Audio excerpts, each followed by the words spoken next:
ओम श्री गुरुवे नमः। श्री जानकी वल्लभो विजयते। श्री रामचरितमानस तृतीय सोपान अरण्य कांड।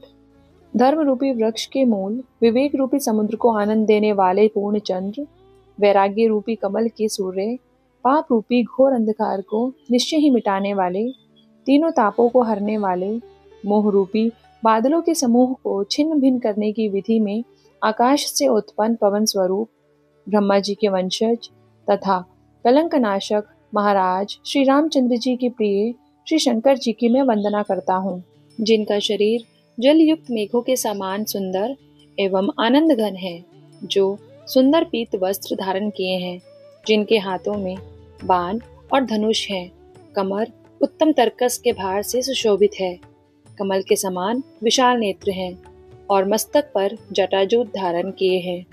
उन अत्यंत शोभायमान श्री सीता जी और श्री लक्ष्मण जी सहित मार्ग में चलते हुए आनंद देने वाले श्री रामचंद्र जी को मैं भजता हूँ। हे पार्वती, श्री रामचंद्र जी के गुण गूढ़ हैं। पंडित और मुनि उन्हें समझकर वैराग्य प्राप्त करते हैं, परंतु जो भगवान से विमुख हैं और जिनका धर्म में प्रेम नहीं है, वे महामूढ़ मोह को प्राप्त होते हैं। पूर्वासियों के और भरत जी के अनुपम और सुंदर प्रेम का मैंने अपनी बुद्धि के अनुसार गान किया। अब देवता, मनुष्य और मुनियों के मन को भाने वाले प्रभु श्री रामचंद्र जी के वे अत्यंत पवित्र चरित्र सुनो, जिन्हें वे वन में कर रहे हैं। एक बार सुंदर फूल चुनकर श्री राम जी ने अपने हाथों से भांति भांति के गहने बनाए और सुंदर स्फटिक शिला पर बैठे हुए प्रभु ने आदर के साथ वे गहने श्री सीता जी को पहनाए। देवराज इंद्र का मूर्ख पुत्र जयंत कौवे का रूप धरकर श्री रघुनाथ जी का बल देखना चाहता है, जैसे महान मंदबुद्धि चींटी समुद्र का था पाना चाहती हो। वह मूढ़ मंदबुद्धि कारण से बना हुआ कौवा सीता जी के चरणों में चोंच मारकर भागा। जब रक्त बह चला तब श्री रघुनाथ जी ने जाना और धनुष पर सीख का बाण संधान किया। श्री रघुनाथ जी जो अत्यंत ही कृपालु हैं और जिनका तीनों पर सदा प्रेम रहता है, उनसे भी वह अवगुण के घर मूर्ख जयंत ने आकर छल किया। मंत्र से प्रेरित होकर वह ब्रह्म बाण दौड़ा। कौवा भयभीत होकर भाग चला।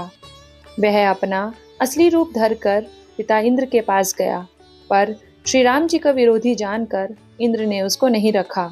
तब वह निराश हो गया। उसके मन में भय उत्पन्न हो गया, जैसे दुर्वासा ऋषि को चक्र से भय हुआ था। वह ब्रह्मलोक, शिवलोक आदि समस्त लोकों में थका हुआ और भय शोक से व्याकुल होकर भागता फिरा, पर रखना तो दूर रहा, किसी ने उसे बैठने तक के लिए नहीं कहा। श्री राम जी के द्रोही को कौन रख सकता है। काकभूषुंडी जी कहते हैं, हे गरुड़ सुनिए, उसके लिए माता मृत्यु के समान, पिता यमराज के समान और अमृत विष के समान हो जाता है। मित्र सैकड़ों शत्रुओं की सी करनी करने लगता है। देव नदी गंगा जी उसके लिए वैतरणी हो जाती है। हे भाई सुनिए, जो श्री रघुनाथ जी के विमुख होता है, समस्त जगत उसके लिए अग्नि से भी अधिक गर्म हो जाता है। नारद जी ने जयंत को व्याकुल देखा तो उन्हें दया आ गई, क्योंकि संतों का चित्त बड़ा कोमल होता है। उन्होंने उसे समझाकर तुरंत श्री राम जी के पास भेज दिया। उसने जाकर पुकार कर कहा, हे शरणागत के हितकारी, मेरी रक्षा कीजिए। आतुर और भयभीत जयंत ने जाकर श्री राम जी के चरण पकड़ लिए और कहा, हे दयालु रघुनाथ जी, रक्षा कीजिए। आपके अतुलित बल और आपकी अतुलित प्रभुता को मैं मंदबुद्धि जान नहीं पाया था। अपने किए हुए कर्म से उत्पन्न हुआ फल मैंने पा लिया।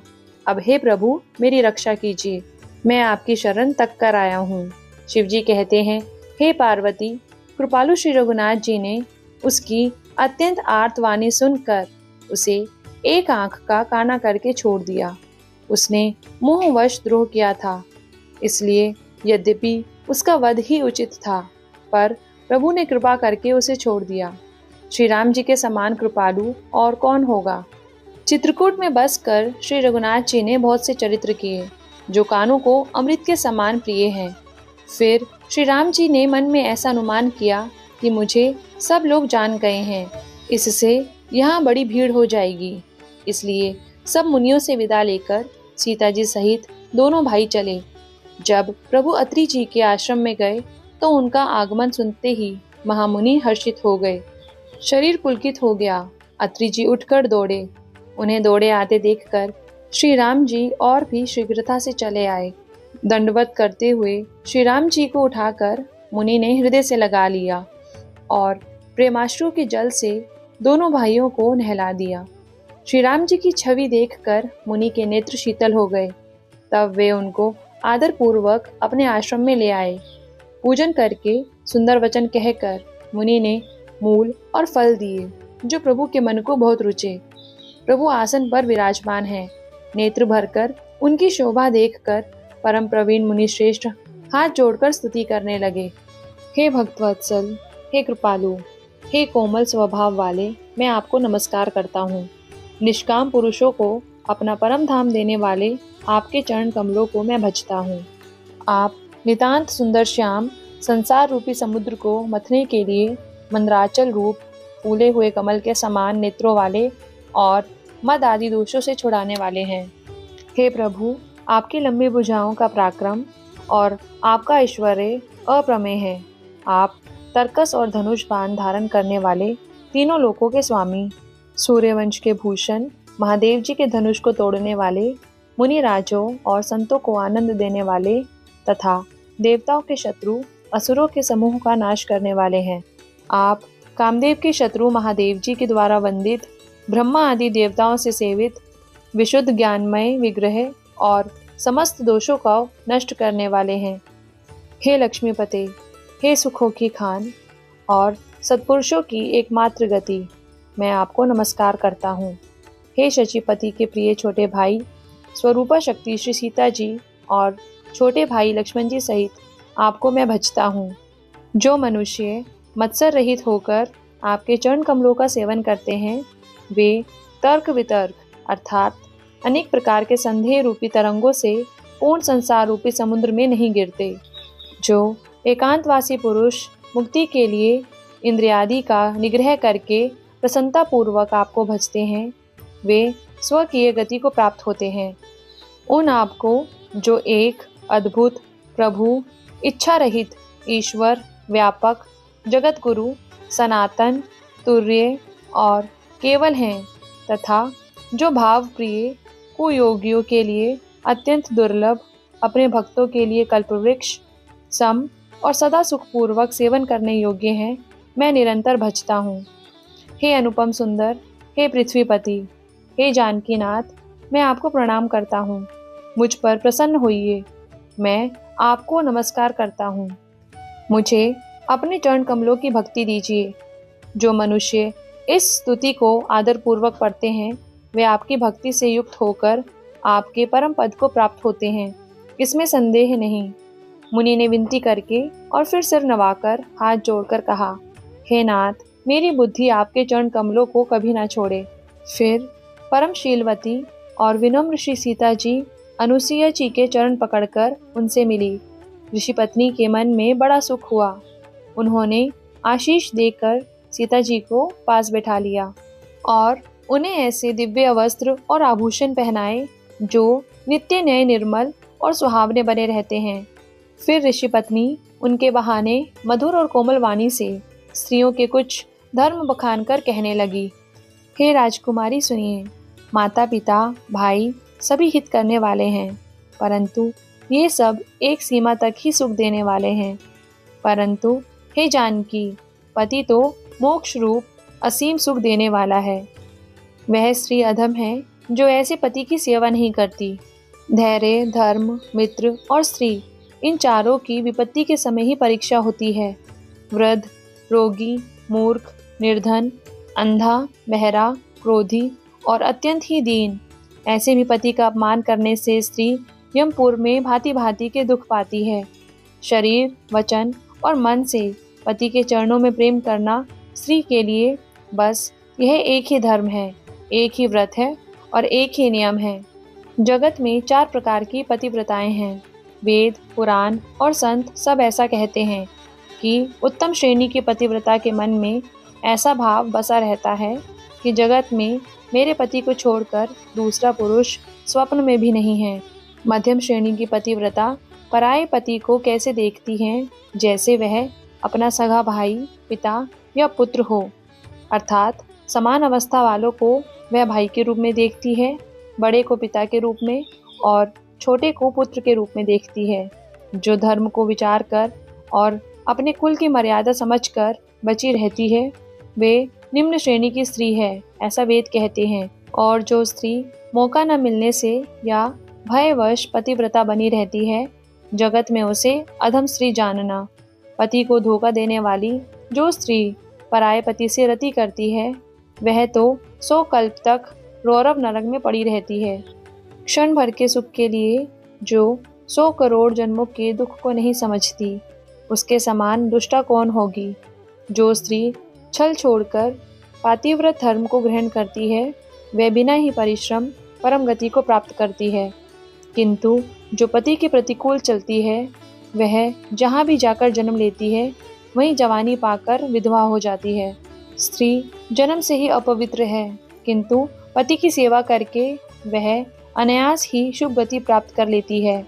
पातिव्रत धर्म के कारण ही आज भी तुलसी जी भगवान को प्रिय है और चारों वेद उनका यश गाते हैं। हे सीता, सुनो, तुम्हारा तो नाम ही ले लेकर स्त्रियां पातिव्रत धर्म का पालन करेंगी। तुम्हें तो श्री राम जी प्राणों के समान प्रिय हैं। यह पातिव्रत धर्म की कथा तो मैंने संसार के हित के लिए कही है। जानकी जी ने सुनकर परम सुख पाया और आदर पूर्वक उनके चरणों में सिर निवाया। तब कृपा की खान श्री राम जी ने मुनि से कहा, आज्ञा हो तो अब दूसरे वन में जाऊं। मुझ पर निरंतर कृपा करते रहिएगा और अपना सेवक जानकर स्नेह ना छोड़िएगा।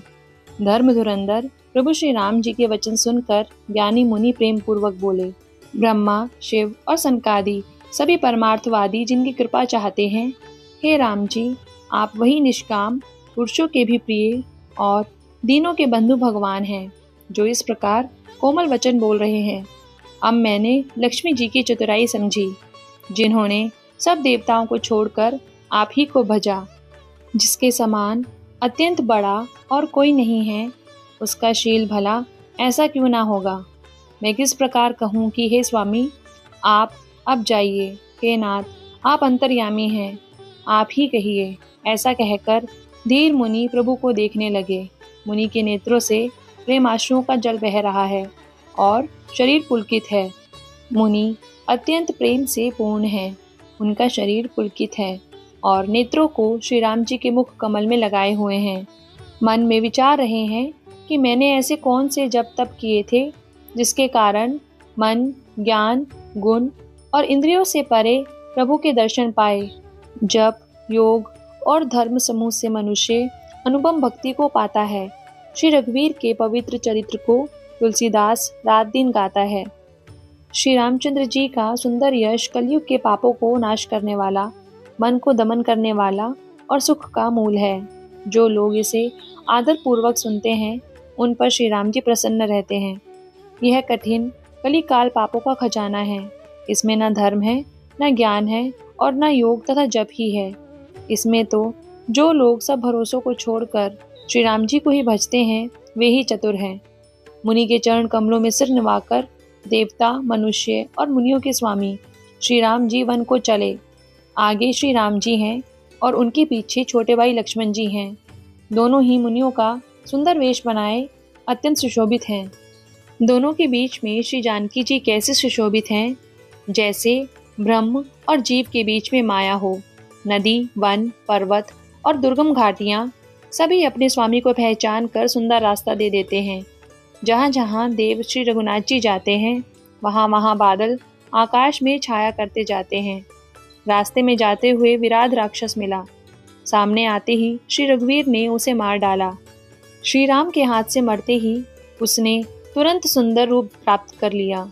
दुखी देखकर प्रभु ने उसे अपने परम धाम को भेज दिया। फिर वे सुंदर छोटे भाई लक्ष्मण जी और सीता जी के साथ वहां आए, जहां मुनि शरभंग जी थे। श्री रामचंद्र जी का मुख कमल देखकर मुनि श्रेष्ठ के नेत्र रूपी भौरे अत्यंत आदर पूर्वक उसका मकरंद रस पान कर रहे हैं। शरभंग जी का जन्म धन्य है। मुनि ने कहा, हे कृपालु रघुवीर, हे शंकर जी के मन रूपी मान सरोवर के राजहंस, सुनिए। मैं ब्रह्मलोक को जा रहा था। इतने में कानों से सुना कि श्री राम जी वन में आवेंगे। तब से मैं दिन रात आपकी राह देखता रहा हूँ। अब प्रभु को देखकर मेरी छाती शीतल हो गई। हे नाथ, मैं सब साधनों से हीन हूँ। आपने अपना दीन सेवक जानकर मुझ पर कृपा की है। हे देव, यह कुछ मुझ पर आपका एहसान नहीं है। हे भक्त मंचोर, ऐसा करके आपने अपने प्रण की ही रक्षा की है। अब इस दीन के कल्याण के लिए तब तक यहाँ ठहरिए जब तक मैं शरीर छोड़कर आपसे ना मिलूं। योग, यज्ञ, जप, तप, जो कुछ व्रत आदि भी मुनि ने किया था, सब प्रभु को समर्पण करके बदले में भक्ति का वरदान ले लिया। इस प्रकार दुर्लभ भक्ति प्राप्त करके फिर चिता रचकर मुनि शरभंग जी हृदय से सब आसक्ति छोड़कर उस पर जा बैठे। हे नीलमेघ के समान श्याम शरीर वाले सगुण रूप श्री राम जी, सीता जी और छोटे भाई लक्ष्मण जी सहित प्रभु निरंतर मेरे हृदय में निवास कीजिए। ऐसा कहकर शरभंग जी ने योगाग्नि से अपने शरीर को जला डाला और श्री राम जी की कृपा से वे वैकुंठ को चले गए। मुनि भगवान में लीन इसलिए नहीं हुए कि उन्होंने पहले ही भेद भक्ति का वर ले लिया था। ऋषि समूह मुनि श्रेष्ठ शरभंग जी की यह गति देखकर अपने हृदय में विशेष रूप से सुखी हुए। समस्त मुनि वृंद श्री राम जी की स्तुति कर रहे हैं और कह रहे हैं, शरणागत हितकारी करुणाकंद प्रभु की जय हो। फिर श्री रघुनाथ जी आगे वन में चले। श्रेष्ठ मुनियों के बहुत से समूह उनके साथ हो लिए। हड्डियों का ढेर देखकर श्री रघुनाथ जी को बड़ी दया आई। उन्होंने मुनियों से पूछा। मुनियों ने कहा, हे स्वामी, आप सर्वदर्शी और अंतर्यामी हैं। जानते हुए भी अनजान की तरह हमसे कैसे पूछ रहे हैं। राक्षसों के दलों ने सब मुनियों को खा डाला है। ये सब उन्हीं की हड्डियों के ढेर हैं। यह सुनते ही श्री रघुवीर के नेत्रों में जल छा गया। श्री राम जी ने भुजा उठाकर प्रण किया कि मैं पृथ्वी को राक्षसों से रहित कर दूंगा। फिर समस्त मुनियों के आश्रम में जा जाकर उनको सुख दिया। मुनि अगस्त्य जी के एक सुतीक्ष्ण नामक सुजान शिष्य थे। उनकी भगवान में प्रीति थी। वे मन, वचन और कर्म से श्री राम जी के चरणों के सेवक थे। उन्हें स्वप्न में भी किसी दूसरे देवता का भरोसा नहीं था। उन्होंने ज्यों ही प्रभु का आगमन कानों से सुन पाया, त्यों ही अनेक प्रकार के मनोरथ करते हुए वे आतुरता से दौड़ चले। हे विधाता, क्या दीन बंधु श्री रघुनाथ जी मुझ जैसे दुष्ट पर भी दया करेंगे? क्या स्वामी श्री राम जी छोटे भाई लक्ष्मण जी सहित मुझसे अपने सेवक की तरह मिलेंगे? मेरे हृदय में दृढ़ विश्वास नहीं होता, क्योंकि मेरे मन में भक्ति, वैराग्य या ज्ञान कुछ भी नहीं है। मैंने ना तो सत्संग, योग, जप अथवा यज्ञ ही किए हैं और ना प्रभु के चरण कमलों में मेरा दृढ़ अनुराग ही है। हाँ, दया के भंडार प्रभु की एक बाण है कि जिसे किसी दूसरे का सहारा नहीं है, वह उन्हें प्रिय होता है। भगवान की इस बाण का स्मरण आते ही मुनि आनंद मग्न होकर मन ही मन कहने लगे। भव बंधन से छुड़ाने वाले प्रभु के मुखारविंद को देखकर आज मेरे नेत्र सफल होंगे। शिव जी कहते हैं, हे भवानी, ज्ञानी मुनि प्रेम में पूर्ण रूप से निमग्न हैं। उनकी वह दशा कहीं नहीं जाती। उन्हें दिशा विदिशा और रास्ता कुछ भी नहीं सूझ रहा। मैं कौन हूँ और कहाँ जा रहा हूँ, यह भी नहीं जानते। वे कभी पीछे घूमकर फिर आगे चलने लगते हैं और कभी प्रभु के गुण गा गा कर नाचने लगते हैं। मुनि ने प्रगाढ़ प्रेमा भक्ति प्राप्त कर ली।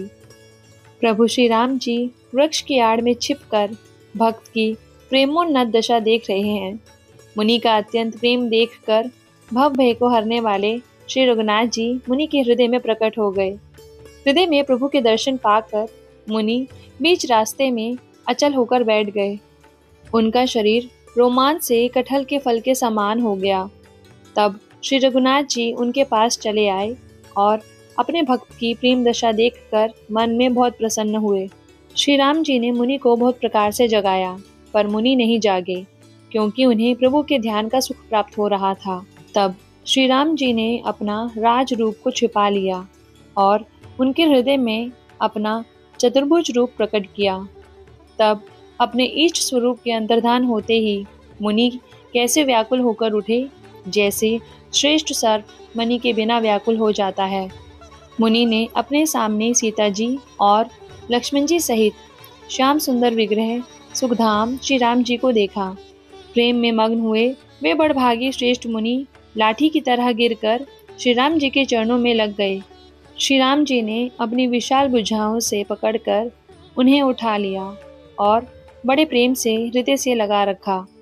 कृपालु श्री रामचंद्र जी मुनि से मिलते हुए ऐसे सुशोभित हो रहे हैं मानो सोने के वृक्ष से तमाल का वृक्ष गले लगकर मिल रहा हो। मुनि खड़े हैं, श्री राम जी का मुख देख रहे हैं मानो चित्र में लिख कर बनाए गए हों। तब मुनि ने धीरज धरकर बार बार चरणों को स्पर्श किया। फिर प्रभु को अपने आश्रम में लाकर अनेक प्रकार से उनकी पूजा की। मुनि कहने लगे, हे प्रभु, मेरी विनती सुनिए। मैं किस प्रकार से आपकी स्तुति करूं? आपकी महिमा अपार है और मेरी बुद्धि अल्प है, जैसे सूर्य के सामने जुगनू का उजाला। हे नीलकमल की माला के समान श्याम शरीर वाले, हे जटाओं के मुकुट और मुनियों के वस्त्र पहने हुए, हाथों में धनुष बाण लिए तथा कमर में तरकस कसे हुए श्री राम जी, मैं आपको निरंतर नमस्कार करता हूँ। जो मोह रूपी घने वन को जलाने के लिए अग्नि है, संत रूपी कमलों के वन के प्रफुल्लित करने के लिए सूर्य हैं, राक्षस रूपी हाथियों के समूह के पछाड़ने के लिए सिंह हैं और भव रूपी पक्षी के मारने के लिए बाजरूप हैं। वे प्रभु सदा हमारी रक्षा करें। हे लाल कमल के समान नेत्र और सुंदर वेश वाले, सीता जी के नेत्र रूपी चकोर के चंद्रमा, शिव जी के हृदय रूपी मानसरोवर के बालहंस, विशाल हृदय और भुजा वाले श्री रामचंद्र जी, मैं आपको नमस्कार करता हूँ। जो संशय रूपी सर्प को ग्रसने के लिए गरुड़ हैं, अत्यंत कठोर तर्क से उत्पन्न होने वाले विषाद का नाश करने वाले हैं, आवागमन को मिटाने वाले और देवताओं के समूह को आनंद देने वाले हैं। वे कृपा के समूह श्री राम जी सदा हमारी रक्षा करें। हे निर्गुण सगुण विषम और समरूप, हे ज्ञान वाणी और इंद्रियों से अतीत, हे अनुपम निर्मल संपूर्ण दोष रहित अनंत एवं पृथ्वी का भार उतारने वाले श्री रामचंद्र जी, मैं आपको नमस्कार करता हूँ। जो भक्तों के लिए कल्पवृक्ष के बगीचे हैं, क्रोध लोभ मद और काम को डराने वाले हैं, अत्यंत ही चतुर और संसार रूपी समुद्र से करने के लिए सेतु रूप हैं। वे सूर्य कुल की ध्वजा श्री राम जी सदा मेरी रक्षा करें। जिनकी भुजाओं का प्रताप अतुलनीय है, जो बल के धाम हैं, जिनका नाम कलयुग के बड़े भारी पापों का नाश करने वाला है, जो धर्म के कवच हैं और जिनके गुण समूह आनंद देने वाले हैं, वे श्री राम जी निरंतर मेरे कल्याण का विस्तार करें। यद्यपि आप निर्मल व्यापक अविनाशी और सबके हृदय में निरंतर निवास करने वाले हैं, तथापि हे खरारी श्री राम जी, लक्ष्मण जी और सीता जी सहित वन में विचरने वाले, आप इसी रूप में मेरे हृदय में निवास कीजिए। हे स्वामी, आपको जो सगुण निर्गुण और अंतर्यामी जानते हों, वे जाना करें। मेरे हृदय को तो कौशलपति कमल नयन श्री राम जी ही अपना घर बनावे। ऐसा अभिमान भूलकर भी न छूटे कि मैं सेवक हूँ और श्री रघुनाथ जी मेरे स्वामी हैं। मुनि के वचन सुनकर श्री राम जी मन में बहुत प्रसन्न हुए। तब उन्होंने हर्षित होकर श्रेष्ठ मुनि को हृदय से लगा लिया और कहा, हे मुनि, मुझे परम प्रसन्न जानो। जो वर मांगो वही मैं तुम्हें दूं। मुनि सुतीक्ष्ण जी ने कहा, मैंने तो वर कभी मांगा ही नहीं। मुझे समझ ही नहीं पड़ता कि क्या झूठ है और क्या सत्य है। अतः हे श्री रघुनाथ जी, हे दासों को सुख देने वाले, आपको जो अच्छा लगे मुझे वही दीजिए।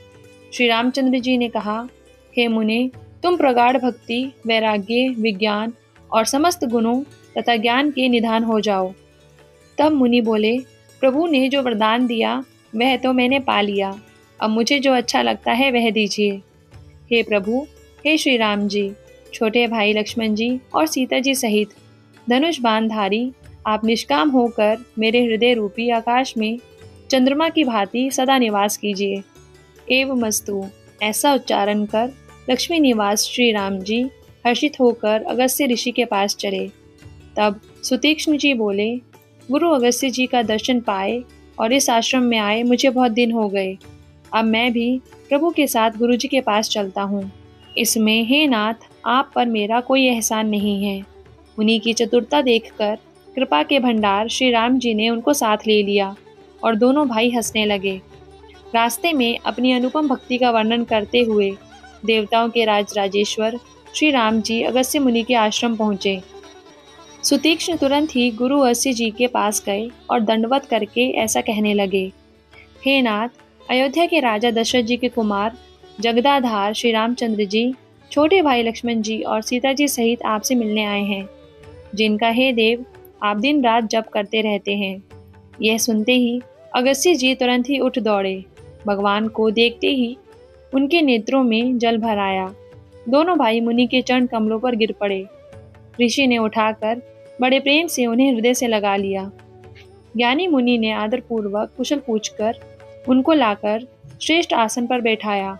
फिर बहुत प्रकार से प्रभु की पूजा करके कहा, मेरे समान भाग्यवान आज दूसरा कोई नहीं है। वहां जहां तक अन्य मुनिगण थे, सभी आनंद कंद श्री राम जी के दर्शन करके हर्षित हो गए। मुनियों के समूह में श्री रामचंद्र जी सबकी ओर सम्मुख होकर बैठे हैं, अर्थात प्रत्येक मुनि को श्री राम जी अपने ही सामने मुख करके बैठे दिखाई देते हैं और सब मुनि टकटकी लगाए उनके मुख को देख रहे हैं। ऐसा जान पड़ता है मानो चकोरों का समुदाय शरद पूर्णिमा के चंद्रमा की ओर देख रहा है। तब श्री राम जी ने मुनि से कहा, हे प्रभु, आपसे तो कुछ छिपाव है नहीं। मैं जिस कारण से आया हूँ वह आप जानते ही हैं। इसी से हे तात, मैंने आपसे समझा कर कुछ कहा नहीं। हे प्रभु, अब आप मुझे वही मंत्र दीजिए जिस प्रकार मैं मुनियों के द्रोही राक्षसों को मारूं। प्रभु की वाणी सुनकर मुनि मुस्कुराए और बोले, हे नाथ, आपने क्या समझकर मुझसे यह प्रश्न किया है? हे पापों का नाश करने वाले, मैं तो आप ही के भजन के प्रभाव से आपकी कुछ थोड़ी सी महिमा जानता हूँ।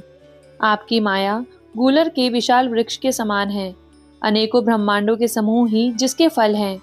चर और अचर जीव गूलर के फल के भीतर रहने वाले छोटे छोटे जंतुओं के समान उनके भीतर बसते हैं और वे दूसरा कुछ नहीं जानते। उन फलों का भक्षण करने वाला कठिन और कराल काल है। वह काल भी सदा आपसे भयभीत रहता है। उन्हीं आपने समस्त लोकपालों के स्वामी होकर भी मुझसे मनुष्य की तरह प्रश्न किया। हे कृपा के धाम, मैं तो यह वर मांगता हूँ कि आप श्री सीता जी और छोटे भाई लक्ष्मण जी सहित मेरे हृदय में निवास कीजिए। मुझे प्रगाढ़ भक्ति, वैराग्य, सत्संग और आपके चरण कमलों में अटूट प्रेम प्राप्त हो। यद्यपि आप अखंड और अनंत ब्रह्म हैं, जो अनुभव से ही जानने में आते हैं और जिनका संत जन भजन करते हैं। यद्यपि मैं आपके ऐसे रूप को जानता हूँ और उसका वर्णन भी करता हूँ, तो भी लौट लौट कर मैं सगुण ब्रह्म में ही प्रेम मानता हूँ। आप सेवकों को सदा ही बढ़ाई दिया करते हैं। इसी से हे रघुनाथ जी, आपने मुझसे पूछा है। हे प्रभु, एक परम मनोहर और पवित्र स्थान है, उसका नाम पंचवटी है। हे प्रभु, आप दंडक वन को पवित्र कीजिए और श्रेष्ठ मुनि गौतम जी के कठोर शाप को हर लीजिए। हे रघुकुल के स्वामी, आप सब मुनियों पर दया करके वहीं निवास कीजिए।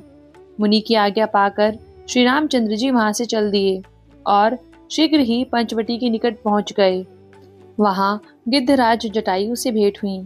उसके साथ बहुत प्रकार से प्रेम बढ़ाकर प्रभु श्री रामचंद्र जी गोदावरी जी के समीप पर्णकुटी छाकर रहने लगे। जब से श्री राम जी ने वहां निवास किया, तब से मुनि सुखी हो गए। उनका डर जाता रहा। पर्वत, वन, नदी और तालाब शोभा से छा गए। वे दिनों दिन अधिक सुहावने मालूम होने लगे।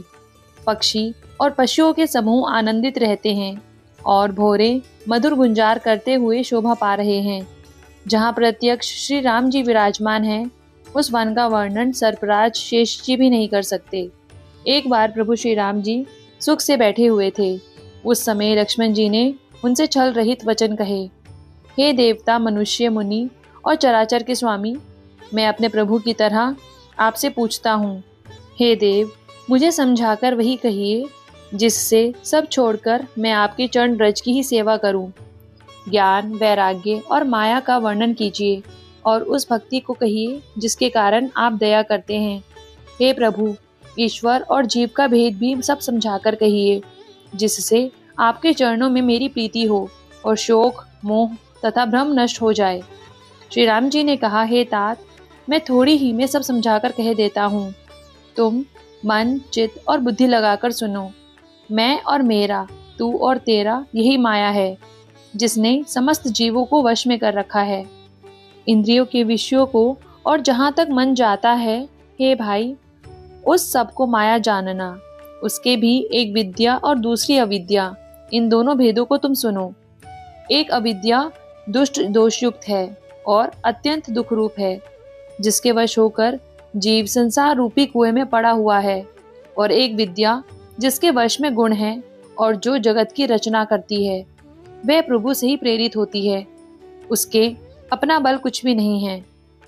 ज्ञान वह है जहाँ मान आदि एक भी नहीं है और जो सब में समान रूप से ब्रह्म को देखता है। हे तात, उसी को परम वैराग्यवान कहना चाहिए, जो सारी सिद्धियां को और तीनों गुणों को तिनके के समान त्याग चुका हो, जो माया को, ईश्वर को और अपने स्वरूप को नहीं जानता, उसे जीव कहना चाहिए। जो बंधन और मोक्ष देने वाला, सबसे परे और माया का प्रेरक है, वह ईश्वर है। धर्म से वैराग्य और योग से ज्ञान होता है तथा ज्ञान मोक्ष का देने वाला है, ऐसा वेदों ने वर्णन किया है। और हे भाई, जिससे मैं शीघ्र ही प्रसन्न होता हूँ, वह मेरी भक्ति है, जो भक्तों को सुख देने वाली है। वह भक्ति स्वतंत्र है, उसको दूसरे साधन का सहारा नहीं। ज्ञान और विज्ञान तो उसके अधीन है। हे तात, भक्ति अनुपम एवं सुख की मूल है और वह तभी मिलती है जब संत अनुकूल होते हैं। अब मैं भक्ति के साधन विस्तार से कहता हूँ। यह सुगम मार्ग है जिससे जीव मुझको सहज ही पा जाते हैं। पहले तो ब्राह्मणों के चरणों में अत्यंत प्रीति हो और वेद की रीति के अनुसार अपने अपने कर्मों में लगा रहे। इसका फल फिर विषयों से वैराग होगा। तब मेरे धर्म में प्रेम उत्पन्न होगा। तब श्रवण आदि 9 प्रकार की भक्तियाँ दृढ़ होंगी और मन में मेरी लीलाओं के प्रति अत्यंत प्रेम होगा। जिसका संतों के चरण कमलों में अत्यंत प्रेम हो, मन, वचन और कर्म से भजन का दृढ़ नियम हो, और जो मुझको ही गुरु, पिता, माता, भाई, पति और देवता सब कुछ जाने और सेवा में दृढ़ हो। मेरा गुण गाते समय जिसका शरीर पुलकित हो जाए, वाणी गदगद हो जाए और नेत्रों से प्रेमाश्रुओं का जल बहने लगे और काम, मद और दम आदि जिसमें ना हो, हे भाई, मैं सदा उसके वश में रहता हूँ। जिनको कर्म, वचन और मन से मेरी ही गति है और जो निष्काम भाव से मेरा भजन करते हैं, उनके हृदय कमल में मैं सदा विश्राम किया करता हूँ। इस भक्ति योग को सुनकर लक्ष्मण जी ने अत्यंत सुख पाया और उन्होंने प्रभु श्री रामचंद्र जी के चरणों में सिर नवाया। इस प्रकार वैराग्य, ज्ञान, गुण और नीति कहते हुए कुछ दिन बीत गए। शूर्पणखा नामक रावण की एक बहन थी, जो नागिन के समान भयानक और दुष्ट हृदय की थी। वह एक बार पंचवटी में गई और दोनों राजकुमारों को देखकर विकल हो गई। काकभूषण जी कहते हैं, हे गरुड़ जी, शूर्पणखा जैसी राक्षसी स्त्री मनोहर पुरुष को देखकर, चाहे वह भाई, पिता, पुत्र ही हो, विकल हो जाती है और मन को नहीं रोक सकती। जैसे सूर्यकांत मणि सूर्य को देखकर द्रवित हो जाती है। वह सुंदर रूप देखकर प्रभु के पास जाकर और बहुत मुस्कुराकर वचन बोली, ना तो तुम्हारे समान कोई पुरुष है, न मेरे समान स्त्री। विधाता ने यह संयोग बहुत विचार कर रचा है। मेरे योग्य पुरुष जगत भर में नहीं है। मैंने तीनों लोकों को खोज देखा, इसी से अब तक मैं कुमारी रही। अब तुमको देखकर कुछ मन माना है। सीता जी की ओर देखकर प्रभु श्री रामचंद्र जी ने यह बात कही कि मेरा छोटा भाई कुमार है। तब वह लक्ष्मण जी के पास गई।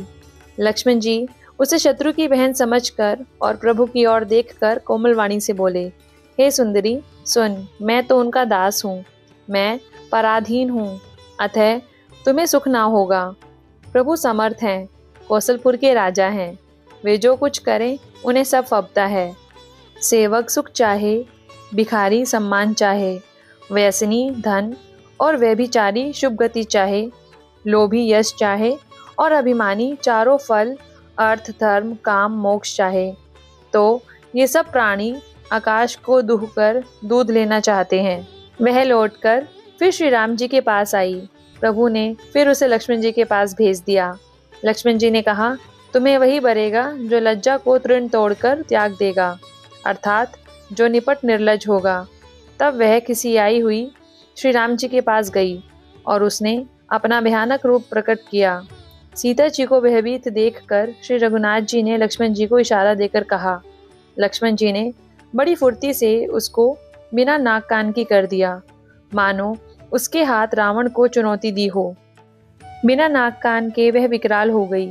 उसके शरीर से रक्त इस प्रकार बहने लगा मानो पर्वत से गेरू की धारा बह चली हो। वह विलाप करती हुई खरदूषण के पास गई और बोली, हे भाई, तुम्हारे पौरुष को धिक्कार है, तुम्हारे बल को धिक्कार है। उन्होंने पूछा। तब शूर्पणखा ने सब समझाकर कहा। सब सुनकर राक्षसों ने सेना तैयार की। राक्षस समूह झुंड के झुंड दौड़े, मानो पंखधारी काजल के पर्वतों के झुंड हों।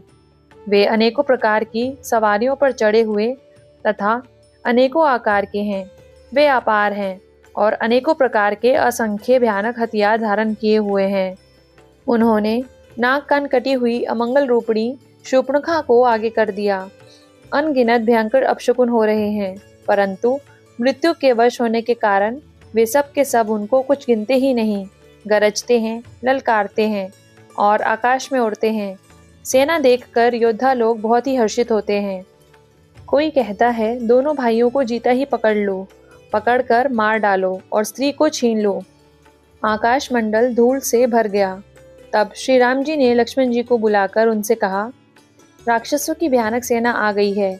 जानकी जी को लेकर तुम पर्वत की कंदरा में चले जाओ, सावधान रहना। प्रभु श्री रामचंद्र जी के वचन सुनकर लक्ष्मण जी हाथ में धनुष बाण लिए श्री सीता जी सहित चले।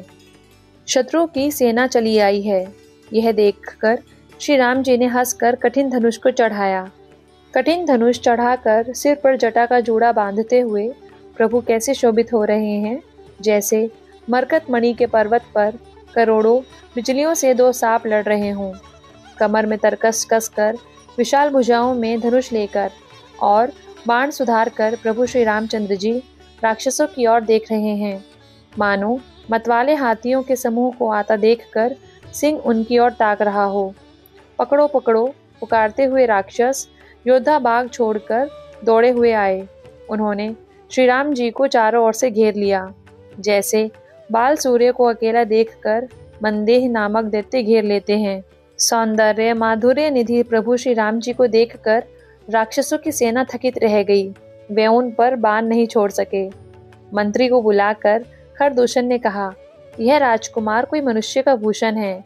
जितने भी नाग, असुर, देवता, मनुष्य और मुनि हैं, उनमें से हमने ना जाने कितने ही देखे, जीते और मार डाले, पर हे सब भाइयों सुनो, हमने जन्म भर ऐसे सुंदरता कहीं नहीं देखी। यद्यपि इन्होंने हमारी बहन को कुरूप कर दिया, तथापि ये अनुपम पुरुष वध करने योग्य नहीं है। छिपाई हुई अपनी स्त्री हमें तुरंत दे दो और दोनों भाई जीते जी घर लौट जाओ। मेरा यह कथन तुम लोग उसे सुनाओ और उसका वचन सुनकर शीघ्र ही आओ। दूतों ने जाकर यह संदेश श्री रामचंद्र जी से कहा। उसे सुनते ही श्री रामचंद्र जी मुस्कुराकर बोले, हम क्षत्रिय हैं, वन में शिकार करते हैं और तुम्हारे सरीखे दुष्ट पशुओं को तो ढूंढते ही फिरते हैं। हम बलवान शत्रु को देखकर नहीं डरते। लड़ने को आवे तो एक बार तो हम काल से भी लड़ सकते हैं। यद्यपि हम मनुष्य हैं, परंतु दैत्य कुल का नाश करने वाले और मुनियों की रक्षा करने वाले हैं। हम बालक हैं, परंतु हैं दुष्टों को दंड देने वाले। यद्यपि बल ना हो तो घर लौट जाओ। संग्राम में पीठ दिखाने वाले किसी को मैं नहीं मारता। रण में चढ़ आकर कपट चतुराई करना और शत्रु पर कृपा करना तो बड़ी बाहरी कायरता है। दूतों ने लौटकर तुरंत सब बातें कहीं, जिन्हें सुनकर खरदूषण का हृदय अत्यंत जल उठा। खरदूषण का हृदय जल उठा। तब उन्होंने कहा, पकड़ लो। यह सुनकर भयानक राक्षस योद्धा बाण, धनुष, तोमर, शक्ति, शूल, कृपाण, परीग और फरसा धारण किए हुए दौड़ पड़े। प्रभु श्री राम जी ने पहले धनुष का बड़ा कठोर, घोर और भयानक टंकार किया, जिसे सुनकर राक्षस बहरे और व्याकुल हो गए। उस समय उन्हें कुछ भी होश ना रहा। फिर वे शत्रु को बलवान जानकर सावधान होकर दौड़े और श्री रामचंद्र जी के ऊपर बहुत प्रकार के अस्त्र शस्त्र बरसाने लगे। श्री रघुवीर जी ने उनके हथियार को तिल के समान करके काट डाला। फिर धनुष को कान तक तान कर अपने तीर छोड़े। तब भयानक बाण ऐसे चले मानो फुफकारते हुए बहुत से सर्प जा रहे हैं। श्री रामचंद्र जी संग्राम में क्रुद्ध हुए और अत्यंत तीक्ष्ण बाण चले। अत्यंत तीक्ष्ण बाणों को देखकर राक्षस वीर पीठ दिखाकर भाग चले। तब खरदूषण और त्रिशिरा तीनों भाई क्रुद्ध होकर बोले, जो रण से भागकर जाएगा उसका हम अपने हाथों से वध करेंगे। तब मन में मरना ठान कर भागते हुए राक्षस लौट पड़े और सामने होकर वे अनेक प्रकार के हथियारों से श्री राम जी पर प्रहार करने लगे। शत्रु को अत्यंत कुपित जानकर प्रभु ने धनुष पर बाण चढ़ाकर बहुत से बाण छोड़े, जिनसे भयानक राक्षस कटने लगे। उनकी छाती, सिर, भुजा, हाथ और पैर जहां तहां पृथ्वी पर गिरने लगे। बाण लगते ही वे हाथी की तरह चिंघाड़ते हैं। उनके पहाड़ के समान धड़ कट कट कर गिर रहे हैं। योद्धाओं के शरीर कटकर सैकड़ों में टुकड़े हो जाते हैं। वे फिर माया करके उठ खड़े हो जाते हैं। आकाश में बहुत सी भुजाएं और सिर उड़ रहे हैं तथा बिना सिर के धड़ दौड़ रहे हैं। चील, कौवे आदि पक्षी और सियार कठोर और भयंकर कटकट शब्द कर रहे हैं। सियार कटकटाते हैं।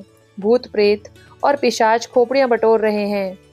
वीर बेताल खोपड़ियों पर ताल दे रहे हैं और योगिनियां नाच रही हैं। श्री रघुवीर के प्रचंड बाण योद्धाओं के वक्षस्थल, भुजा और सिरों के टुकड़े टुकड़े कर डालते हैं। उनके धड़ जहां तहां गिर पड़ते हैं, फिर उठते हैं और लड़ते हैं और पकड़ो पकड़ो का भयंकर शब्द करते हैं।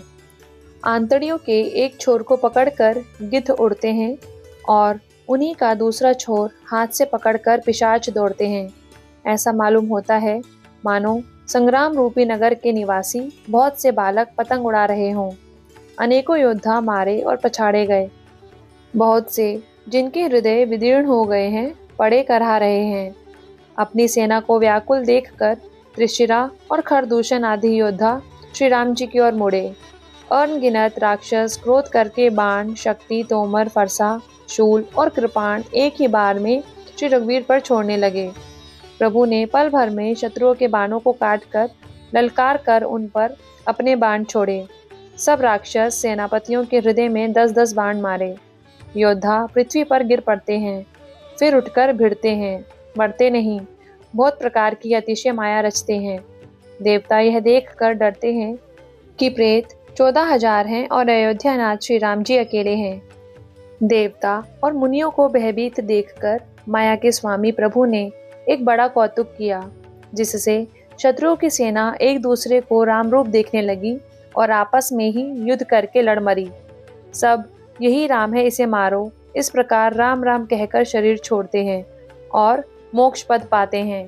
कृपा निधान श्री राम जी ने यह उपाय करके क्षण भर में शत्रुओं को मार डाला। देवता हर्षित होकर फूल बरसाते हैं। आकाश में नगाड़े बज रहे हैं। फिर वे स्तुति कर करके अनेकों विमानों पर सुशोभित हुए चले गए। जब श्री रघुनाथ जी ने युद्ध में शत्रुओं को जीत लिया तथा देवता, मनुष्य और मुनि सबके भय नष्ट हो गए, तब लक्ष्मण जी सीता जी को ले आए।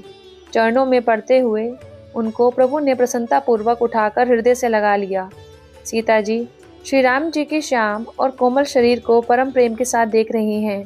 नेत्र अघाते नहीं हैं। इस प्रकार पंचवटी में बसकर श्री रघुनाथ जी देवताओं और मुनियों को सुख देने वाले चरित्र करने लगे। खरदूषण का विध्वंस देखकर शूर्पणखा ने जाकर रावण को भड़काया। वह बड़ा क्रोध करके वचन बोली, तूने देश और खजाने की सुधि ही बुला दी है। मदिरा पी लेता है और दिन रात पड़ा सोता रहता है। तुझे खबर नहीं कि शत्रु तेरे सिर पर खड़ा है। नीति के बिना राज्य और धर्म के बिना धन प्राप्त करने से, भगवान को समर्पण किए बिना उत्तम कर्म करने से और विवेक उत्पन्न किए बिना विद्या पढ़ने से परिणाम में श्रम ही हाथ लगता है। विषयों के संग से सन्यासी, बुरी सलाह से राजा, मान से ज्ञान, मदिरा पान से लज्जा, नम्रता के बिना प्रीति और मत से गुणवान शीघ्र ही नष्ट हो जाते हैं। इस प्रकार नीति मैंने सुनी है। शत्रु, रोग, अग्नि, पाप, स्वामी और सर्प को छोटा करके नहीं समझना चाहिए। ऐसा कहकर शूर्पणखा अनेक प्रकार से विलाप करके रोने लगी।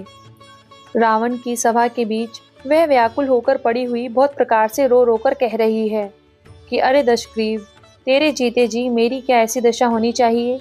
शूर्पणखा के वचन सुनते ही सभासद अकुला उठे। उन्होंने शूर्पणखा की बाह पकड़कर उसे उठाया और समझाया।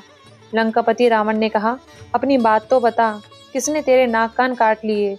वह बोली, अयोध्या के राजा दशरथ के पुत्र, जो पुरुषों में सिंह के समान हैं, वन में शिकार खेलने आए हैं। मुझे उनकी करनी ऐसी समझ पड़ी है कि वे पृथ्वी को राक्षसों से रहित कर देंगे, जिनकी भुजाओं का बल पाकर हे दशमुख, मुनि लोग वन में निर्भय होकर विचरने लगे हैं। वे देखने में तो बालक हैं, पर है काल के समान। वे परम धीर, श्रेष्ठ धनुर्धर और अनेक गुणों से युक्त हैं। दोनों भाइयों का बल और प्रताप अतुलनीय है। वे दुष्टों के वध करने में लगे हैं और देवता तथा मुनियों को सुख देने वाले हैं। वे शोभा के धाम हैं, राम ऐसा उनका नाम है। उनके साथ एक तरुणी सुंदर स्त्री भी है। विधाता ने उस स्त्री को ऐसे रूप की राशि बनाया है कि 100 करोड़ रति उस पर निछावर हैं। उन्हीं के छोटे भाई ने मेरे नाक कान काट डाले। मैं तेरी बहन हूँ, यह सुनकर वे मेरी हंसी करने लगे। मेरी पुकार सुनकर खरदूषण सहायता करने आए, पर उन्होंने क्षण भर में सारी सेना को मार डाला। खरदूषण और त्रिशरा का वध सुनकर रावण के सारे अंग जल उठे। उसने शूर्पणखा को समझाकर बहुत प्रकार से अपने बल का बखान किया, किंतु वह अत्यंत चिंतावश होकर अपने महल में गया। उसे रात भर नींद नहीं पड़ी। वह मन ही मन विचार करने लगा, देवता, मनुष्य, असुर, नाग और पक्षियों में कोई ऐसा नहीं जो मेरे सेवकों को भी पा सके। खरदूषण तो मेरे ही समान बलवान थे। उन्हें भगवान के सिवा और कौन मार सकता है। देवताओं को आनंद देने वाले और पृथ्वी का भार हरण करने वाले भगवान ने ही यदि अवतार लिया है, तो मैं जाकर उनसे हठपूर्वक वैर करूंगा और प्रभु के बाण से प्राण छोड़कर भवसागर से तर जाऊंगा। इस तामस शरीर से भजन तो होगा नहीं। अतएव मन, वचन और कर्म से यही दृढ़ निश्चय है। और यदि वे मनुष्य रूप कोई राजकुमार होंगे, तो उन दोनों को रण में जीतकर उनकी स्त्री को हर लूंगा। यूं विचार कर रावण रथ पर चढ़कर अकेला ही वहां चला, जहाँ समुद्र के तट पर मारीच रहता था।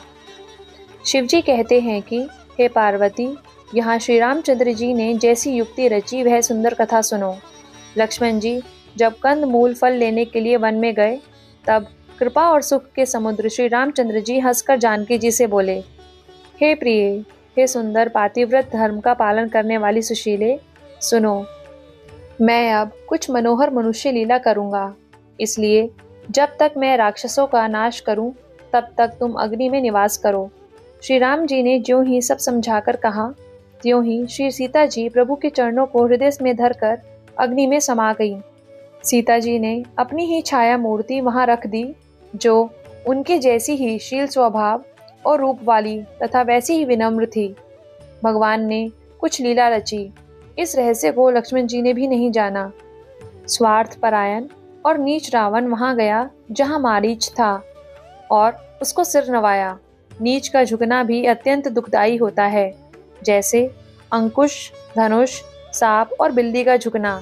हे भवानी, दुष्ट की मीठी वाणी भी उसी प्रकार भय देने वाली होती है, जैसे बिना ऋतु के फूल। तब मारीच ने उसकी पूजा करके आदर पूर्वक बात पूछी, हे तात, आपका मन किस कारण इतना अधिक व्यग्र है और आप अकेले आए हैं।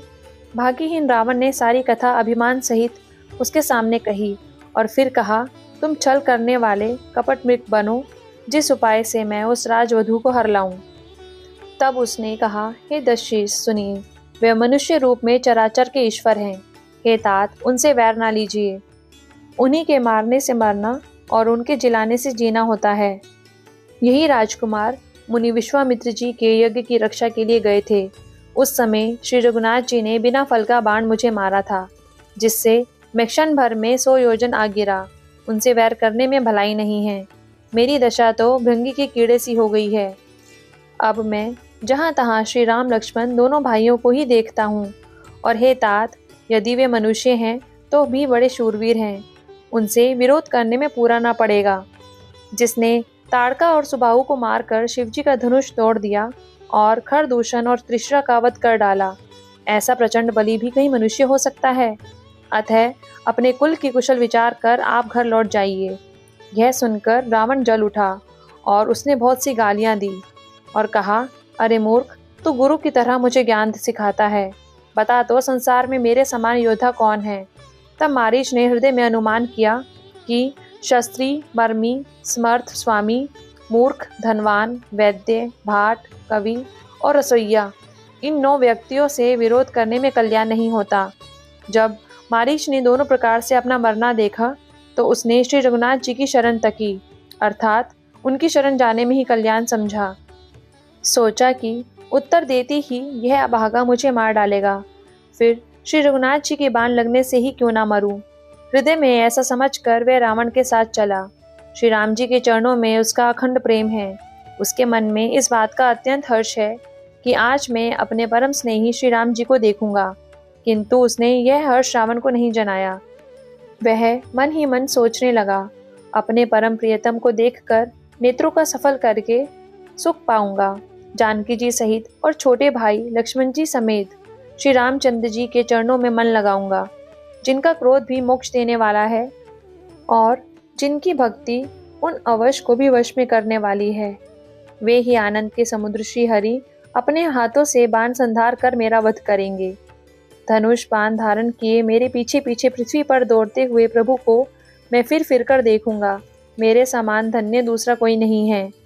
जब रावण उस वन के निकट पहुंचा तब मारीच कपट मृग बन गया। वह अत्यंत ही विचित्र था, कुछ वर्णन नहीं किया जा सकता। सोने का शरीर मणियों से जड़कर बनाया था। सीता जी ने उस परम सुंदर हिरण को देखा, जिसके अंग अंग की छटा अत्यंत मनोहर थी।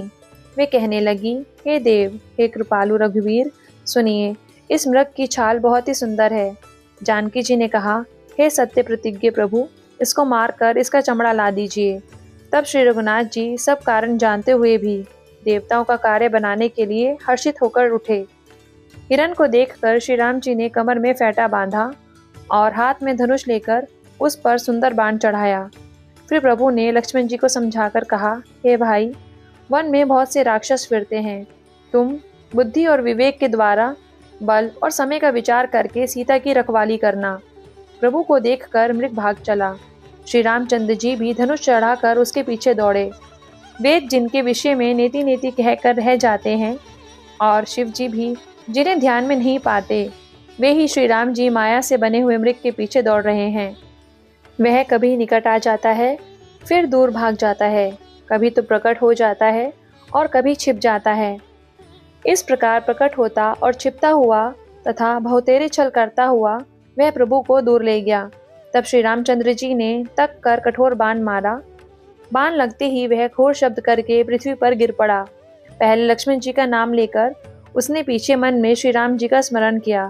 प्राण त्याग करते समय उसने अपना राक्षसी शरीर प्रकट किया और प्रेम से श्री राम जी का स्मरण किया। सुजान श्री राम जी ने उसके हृदय के प्रेम को पहचान कर उसे वह गति दी जो मुनियों को भी दुर्लभ है।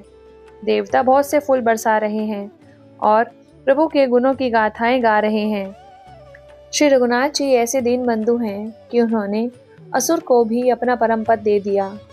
दुष्ट मारीच को मारकर श्री रघुवीर तुरंत लौट पड़े। हाथ में धनुष और कमर में तरकस शोभा दे रहा है। इधर जब सीता जी ने दुख भरी वाणी सुनी तो वे बहुत ही भयभीत होकर लक्ष्मण जी से कहने लगी, तुम शीघ्र जाओ, तुम्हारे भाई बड़े संकट में हैं। लक्ष्मण जी ने हंसकर कहा, हे माता सुनो, जिनके भ्रुकुटी विलास मात्र से सारी सृष्टि का प्रलय हो जाता है, वे श्री राम जी क्या कभी स्वप्न में भी संकट में पड़ सकते हैं। इस पर जब सीता जी कुछ मर्म वचन कहने लगी तब भगवान की प्रेरणा से लक्ष्मण जी का मन भी चंचल हो उठा। वे श्री सीता जी को वन और दिशाओं के देवताओं को सौंप कर वहां चले जहां रावण रूपी चंद्रमा के लिए राहु रूप श्री राम जी थे। रावण सूना मौका देखकर यति के वेश में श्री सीता जी के समीप आया, जिसके डर से देवता और दैत्य तक इतना डरते हैं कि रात को नींद नहीं आती और दिन में भरपेट अन्न नहीं खाते। वही 10 सिर वाला रावण कुत्ते की तरह इधर उधर ताकता हुआ बढ़ियाई के लिए चला। काकभूषण जी कहते हैं, हे गरुड़ जी, इस प्रकार कुमार्ग पर पैर रखते ही शरीर में तेज तथा बुद्धि एवं बल का लेश भी नहीं रह जाता। रावण ने अनेकों प्रकार की सुहावनी कथाएं रचकर सीता जी को राजनीति, भय और प्रेम दिखलाया। सीता जी ने कहा, हे यति गोसाई, सुनो, तुमने तो दुष्ट की तरह वचन कहे तब रावण ने अपना असली रूप दिखलाया और जब नाम सुनाया तब तो सीता जी भयभीत हो गई। उन्होंने गहरा धीरज धर कर कहा, अरे दुष्ट, खड़ा तो रह, प्रभु आ गए। जैसे सिंह की स्त्री को तुच्छ खरगोश चाहे, वैसे ही अरे राक्षस राज, तू मेरी चाह करके काल के वश हुआ है। ये वचन सुनते ही रावण को क्रोध आ गया, परंतु मन में उसने सीता जी के चरणों की वंदना करके सुख माना। फिर क्रोध में भरकर रावण ने सीता जी को रथ पर बैठा लिया और वह बड़ी उतावली के साथ आकाश मार्ग से चला, किंतु डर के मारे उससे रथ हाँका नहीं जाता था। सीता जी विलाप कर रही थी, हा जगत के अद्वितीय वीर श्री रघुनाथ जी, आपने किस अपराध से मुझ पर दया भुला दी। हे दुखों के हरने वाले, हे शरणागत को सुख देने वाले, हा रघुकुल रूपी कमल के सूर्य, हा लक्ष्मण, तुम्हारा दोष नहीं है, मैंने क्रोध किया उसका फल पाया। श्री जानकी जी बहुत प्रकार से विलाप कर रही हैं। हाय, प्रभु की कृपा तो बहुत है, परंतु वे स्नेही प्रभु बहुत दूर रह गए हैं। प्रभु को मेरी यह विपत्ति कौन सुनावे, यज्ञ के अन्न को गधा खाना चाहता है। सीता जी का भारी विलाप सुनकर जड़ चेतन सभी जीव दुखी हो गए। गिद्धराज जटायु ने सीता जी की दुख भरी वाणी सुनकर पहचान लिया कि ये रघुकुल तिलक श्री रामचंद्र जी की पत्नी है। उसने देखा कि नीच राक्षस इनको बुरी तरह लिए जा रहा है, जैसे कपिला गाय मल्लेच्छ के पाले पड़ गई हो। वह बोला, हे सीते पुत्री, भय मत कर, मैं इस राक्षस का नाश करूंगा। यह कहकर वह पक्षी क्रोध में भरकर कैसे दौड़ा, जैसे पर्वत की ओर वज्र छूटता हो। उसने ललकार कर कहा, रे दुष्ट, खड़ा क्यों नहीं रहता, निडर होकर चल दिया, मुझे तूने नहीं जाना। उसको यमराज के समान आता हुआ देखकर रावण घूमकर मन में अनुमान करने लगा, यह या तो मैनाक पर्वत है या पक्षियों का स्वामी गरुड़, पर वह तो अपने स्वामी विष्णु सहित मेरे बल को जानता है। कुछ पास आने पर रावण ने उसे पहचान लिया और बोला, यह तो बूढ़ा जटायु है, यह मेरे हाथ रूपी तीर्थ में शरीर छोड़ेगा। यह सुनते ही गीत क्रोध में भरकर बड़े वेग से दौड़ा और बोला, रावण, मेरी सिखावन सुन, जानकी जी को छोड़कर कुशल पूर्वक अपने घर चला जा, नहीं तो हे बहुत भुजाओं वाले, ऐसा होगा कि श्री राम जी के क्रोध रूपी अत्यंत भयानक अग्नि में तेरा सारा वंश पतिंगा हो जाएगा। योद्धा रावण कुछ उत्तर नहीं देता। तब गीत क्रोध करके दौड़ा। उसने रावण के बाल पकड़कर उसे रथ के नीचे उतार दिया। रावण पृथ्वी पर गिर पड़ा। गीत सीता जी को एक और बिठाकर फिर लौटा और चोंच से मार मारकर रावण के शरीर को विदीर्ण कर डाला। इससे उसे एक घड़ी के लिए मूर्छा हो गई। तब खिसियाए हुए रावण ने क्रोध युक्त होकर अत्यंत भयानक कटार निकाली और उससे जटायु के पंख काट डाले। पक्षी जटायु श्री राम जी की अद्भुत लीला का स्मरण करके पृथ्वी पर गिर पड़ा। सीता जी को फिर रथ पर चढ़ाकर रावण बड़ी उतावली के साथ चला। उसे भय कम ना था। सीता जी आकाश में विलाप करती हुई जा रही हैं, मानो व्याध के वश में पड़ी हुई कोई भयभीत हिरणी हो। पर्वत पर बैठे हुए बंदरों को देखकर सीता जी ने हरि नाम लेकर वस्त्र डाल दिया। इस प्रकार वह सीता जी को ले गया और उन्हें अशोक वन में जा रखा। सीता जी को बहुत प्रकार से भय और प्रीति दिखलाकर जब वह दुष्ट हार गया, तब उन्हें यत्न करा के अशोक वृक्ष के नीचे रख दिया। जिस प्रकार कपट मृग के साथ श्री राम जी दौड़ चले थे, उसी छवि को हृदय में रखकर वे राम नाम रटती रहती हैं। इधर श्री रघुनाथ जी ने छोटे भाई लक्ष्मण जी को आते देखकर भाई रूप से बहुत चिंता की और कहा, हे भाई, तुमने जानकी को अकेली छोड़ दिया और मेरी आज्ञा का उल्लंघन कर यहाँ चले आए। राक्षसों के झुंड वन में फिरते रहते हैं। मेरे मन में ऐसा आता है कि सीता आश्रम में नहीं है।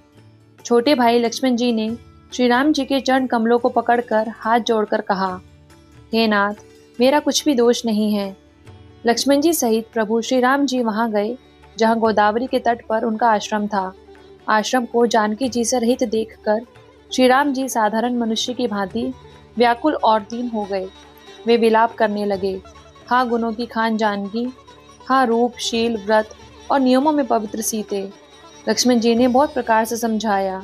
तब श्री राम जी लताओं और वृक्षों की पंक्तियों से पूछते हुए चले, हे पक्षियों, हे पशुओं, हे भौरों की पंक्तियों, तुमने कहीं मृगनयनी सीता को देखा है? खंजन, तोता, कबूतर, हिरन, मछली, भौरों का समूह, प्रवीण कोयल, कुंदकली, अनार, बिजली, कमल, शरद का चंद्रमा और नागिनी, वरुण का पाश, कामदेव का धनुष, हंस, गज और सिंह, ये सब आज अपनी प्रशंसा सुन रहे हैं। बेल, सुवर्ण और केला हर्षित हो रहे हैं।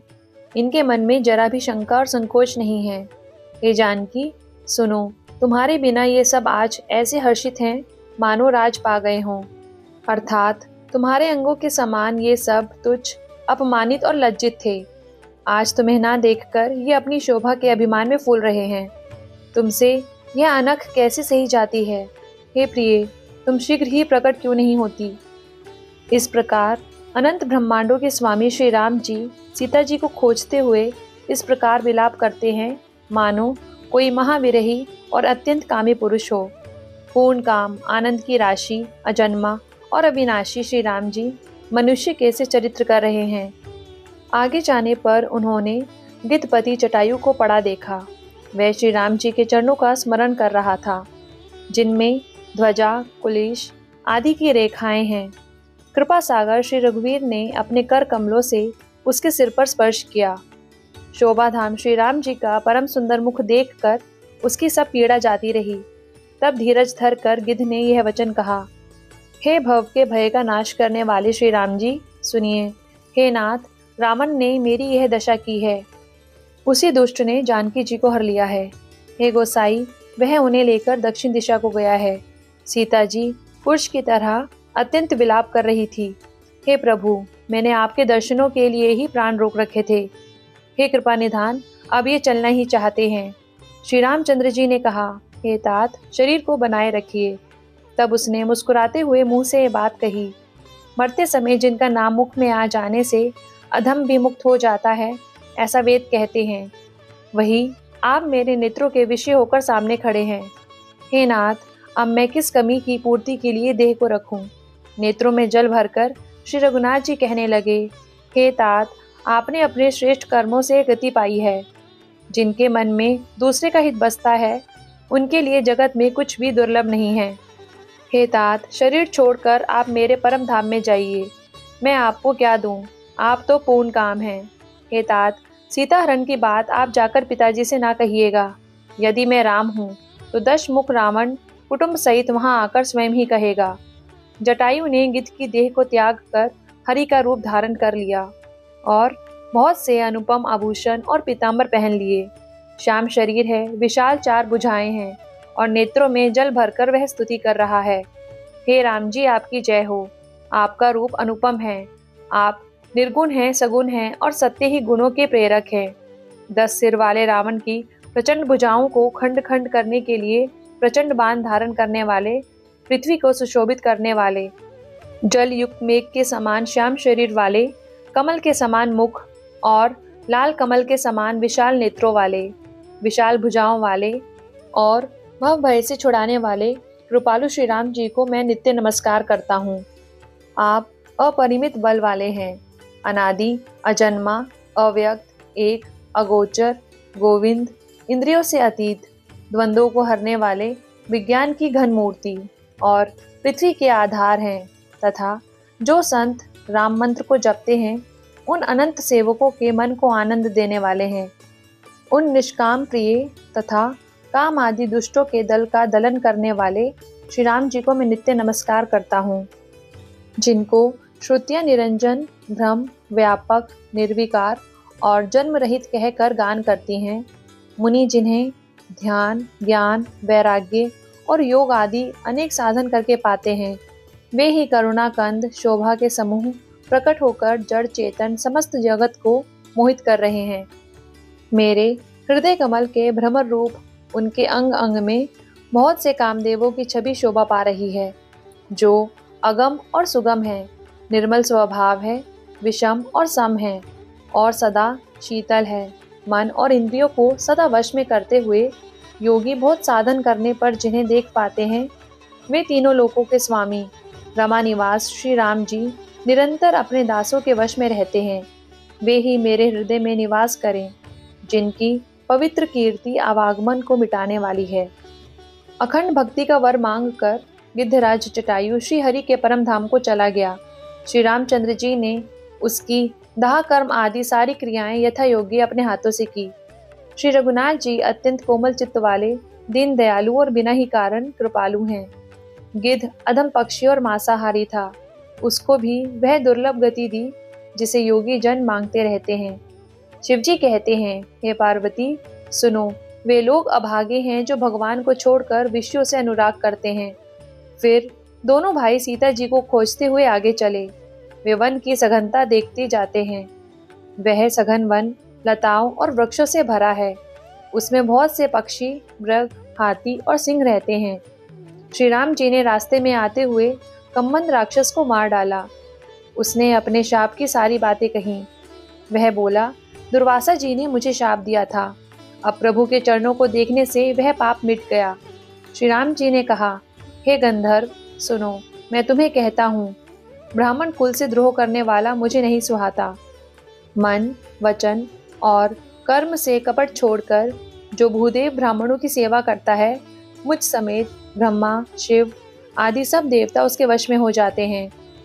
शाप देता हुआ, मारता हुआ और कठोर वचन कहता हुआ भी ब्राह्मण पूजनीय है, ऐसा संत कहते हैं। शील और गुणों से हीन भी ब्राह्मण पूजनीय हैं, और गुण गणों से युक्त और ज्ञान में निपुण भी शूद्र पूजनीय नहीं है। श्री राम जी ने अपना धर्म कहकर उसे समझाया। अपने चरणों में प्रेम देखकर वह उनके मन को भाया। तदंतर श्री रघुनाथ जी के चरण कमलों में सिर निवाकर वह अपनी गति पाकर आकाश में चला गया। उदार श्री राम जी उसे गति देखकर शबरी जी के आश्रम में पधारे। शबरी जी ने श्री रामचंद्र जी को घर में आया देखा, तब मुनि मतंग जी के वचनों को याद करके उनका मन प्रसन्न हो गया। कमल सदृश नेत्र और विशाल भुजा वाले, सिर पर जटाओं का मुकुट और हृदय पर वनमाला धारण किए हुए सुंदर, सांवले और गोरे दोनों भाइयों के चरणों में शबरी जी लिपट पड़ी। वे प्रेम में मग्न हो गईं। मुख से वचन नहीं निकलता। बार बार चरण कमलों में सिर नवा रही हैं। फिर उन्होंने जल लेकर आदर पूर्वक दोनों भाइयों के चरण धोए और फिर उन्हें सुंदर आसनों पर बैठाया। उन्होंने अत्यंत रसीले और स्वादिष्ट कंद, मूल और फल लाकर श्री राम जी को दिए। प्रभु ने बार बार प्रशंसा करके उन्हें प्रेम सहित खाया। फिर वे हाथ जोड़कर आगे खड़ी हो गईं। प्रभु को देखकर उनका प्रेम अत्यंत बढ़ गया। उन्होंने कहा, मैं किस प्रकार आपकी स्तुति करूं? मैं नीच जाति की और अत्यंत मूढ़ बुद्धि हूँ।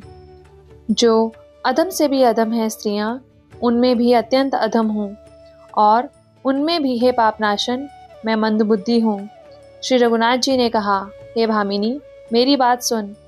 मैं तो केवल एक भक्ति ही का संबंध मानता हूँ। जाति पाति, कुल, धर्म, बड़ाई, धन, बल, कुटुंब, गुण और चतुरता, इन सब के होने पर भी भक्ति से रहित मनुष्य कैसे लगता है? जैसे जलहीन बादल दिखाई पड़ता है। मैं तुझसे अब अपनी नवधा भक्ति कहता हूँ, तू सावधान होकर सुन और मन में धारण कर। पहली भक्ति है संतों का संग, दूसरी भक्ति है मेरे कथा प्रसंग में प्रेम, तीसरी भक्ति है अभिमान रहित होकर गुरु के चरण कमलों की सेवा, और चौथी भक्ति यह है कि कपट छोड़कर मेरे गुण समूहों का गान करें। मेरे मंत्र का जाप और मुझ में दृढ़ विश्वास, यह पांचवी भक्ति है जो वेदों में प्रसिद्ध है।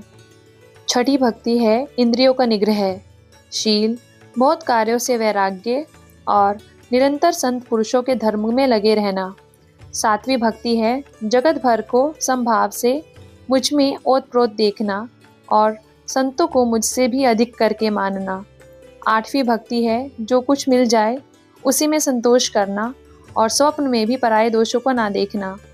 नवीं भक्ति है सरलता और सबके साथ कपट रहित बर्ताव करना, हृदय में मेरा भरोसा रखना और किसी भी अवस्था में हर्ष या दैन्य का ना होना। इन नवों में से जिनके एक भी होती है, वह स्त्री पुरुष जड़ चेतन कोई भी हो, हे भामिनी, मुझे वही अत्यंत प्रिय है। फिर तुझ में तो सभी प्रकार की भक्ति दृढ़ है। अतएव जो गति योगियों को भी दुर्लभ है, वही आज तेरे लिए सुलभ हो गई है। मेरे दर्शन का परम अनुपम फल यही है कि जीव अपने सहज स्वरूप को प्राप्त हो जाता है। हे भामिनी, अब यदि तू गजगामिनी जानकी जी की कुछ खबर जानती हो तो बता। शबरी ने कहा, हे रघुनाथ जी, आप पंपा नामक सरोवर को जाइए, वहाँ आपकी सुग्रीव से मित्रता होगी। हे देव, हे रघुवीर, वह सब हाल बतावेगा। हे धीर बुद्धि, आप सब जानते हुए भी मुझसे पूछते हैं। बार बार प्रभु के चरणों में सिर नवाकर प्रेम सहित उसने सब कथा सुनाई। सब कथा कहकर भगवान के मुख के दर्शन कर हृदय में उनके चरण कमलों को धारण कर लिया और योगाग्नि से देह को त्याग कर वह उस दुर्लभ हरिपद में लीन हो गई जहाँ से लौटना नहीं होता। तुलसीदास जी कहते हैं कि अनेकों प्रकार के कर्म, अधर्म और बहुत से मत, ये सब शोकप्रद हैं। हे मनुष्यों, इनका त्याग कर दो और विश्वास करके श्री राम जी के चरणों में प्रेम करो। जो नीच जाति की और पापों की जन्मभूमि थी, ऐसी स्त्री को भी जिन्होंने मुक्त कर दिया। अरे महादुर्बुद्धि मन, तू ऐसे प्रभु को भूलकर सुख चाहता है। श्री रामचंद्र जी ने उस वन को भी छोड़ दिया और वे आगे चले। दोनों भाई अतुलनीय बलवान और मनुष्य में सिंह के समान हैं। प्रभु विरही की तरह विषाद करते हुए अनेकों कथाएं और संवाद कहते हैं। हे लक्ष्मण, जरा वन की शोभा तो देखो, इसे देखकर किसका मन शुद्ध नहीं होगा। पक्षी और पशुओं के समूह सभी स्त्री सहित हैं, मानो वे मेरी निंदा कर रहे हैं। हमें देखकर हिरणों के झुंड भागने लगते हैं। तब हिरनियां उनसे कहती हैं, तुमको भय नहीं है, तुम तो साधारण हिरणों से पैदा हुए हो, अतः तुम आनंद करो। ये तो सोने का हिरण खोजने आए हैं। हाथी हथनियों को साथ लगा लेते हैं। वे मानो मुझे शिक्षा देते हों कि स्त्री को कभी अकेली नहीं छोड़ना चाहिए। भली भांति चिंतन किए हुए शास्त्र को भी बार बार देखते रहना चाहिए। अच्छी तरह सेवा किए हुए राजा को भी वश में नहीं समझना चाहिए, और स्त्री को चाहे हृदय में ही क्यों ना रखा जाए, परंतु युवती, स्त्री, शास्त्र और राजा किसी के वश में नहीं रहते। हे तात, इस सुंदर वसंत को तो देखो। प्रिया के बिना मुझको यह भय उत्पन्न कर रहा है। मुझे विरह से व्याकुल, बलहीन और बिल्कुल अकेला जानकर कामदेव ने वन, भोरों और पक्षियों को साथ लेकर मुझ पर धावा बोल दिया। परंतु जब उसका दूत यह देख गया कि मैं भाई के साथ हूँ, तब उसकी बात सुनकर कामदेव ने मानो सेना को रोककर डेरा डाल दिया है। विशाल वृक्षों में लताएं उलझी हुई ऐसी मालूम होती हैं, मानो नाना प्रकार के तंबू तान दिए गए हों। केला और ताड़ सुंदर ध्वजा पताका के समान है। इन्हें देखकर वही नहीं मोहित होता जिसका मन धीर है। अनेकों वृक्ष नाना प्रकार से फूले हुए हैं, मानो अलग अलग बाना धारण किए हुए बहुत से तीरंदाज हों। कहीं कहीं सुंदर वृक्ष शोभा दे रहे हैं, मानो योद्धा लोग अलग अलग होकर छावनी डाले हो। कोयले कूज रही हैं, वहीं मानो मतवाले हाथी चिंघाड़ रहे हैं। ढेक और महोक पक्षी मानो ऊंट और खच्चर हैं। मोर, चकोर, तोते, कबूतर और हंस मानो सब सुंदर ताजी घोड़े हैं। तीतर और बटेर पैदल सिपाहियों के झुंड हैं। कामदेव की सेना का वर्णन नहीं हो सकता। पर्वतों की शिलाएं, रथ और जल के झरने नगाड़े हैं। पपीहे बहाट हैं जो गुण समूह का वर्णन करते हैं।